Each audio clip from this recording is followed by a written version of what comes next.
मित्रांनो, हे उजव्या साईडला हा बिल्डर कन्स्ट्रक्शन करतोय. त्यांनी काय केलं आहे, खंडोबा माळाकडून जे झरण्याचं पाणी येतं ते ओढ्यात रूपांतर होतं. ते पाणी या डी वाय पाटील रोड वरून ते खाली त्या बिल्डरच्या प्लॉटकडे जातो. ते पाणी ह्या बिल्डरनी अडवलेले.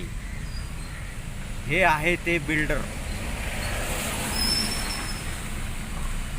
त्यामुळे इथं रस्त्यावरच भरपूर पाणी साचतं दर पावसाळ्यात. हा पूर्वीचा झरा ओढा होता. ह्या बिल्डरनी हे अडवलेलं आहे. हे बघा पाणी किती साचतं. ह्याच्यापेक्षा जास्त पाणी काल साचलं होतं. काल भरपूर पाऊस झाला. हे बघा कसं त्यांनी अडवलं आहे. हा झरा हा इथं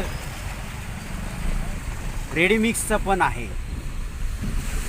हे असं हे बिल्डर लोक पर्यावरणाला घातक, मानवाला घातक असे हे कन्स्ट्रक्शन करतात. निसर्गाचा विचार करत नाही आणि सामान्य माणसाचा जीव हा धोक्यात घालतात.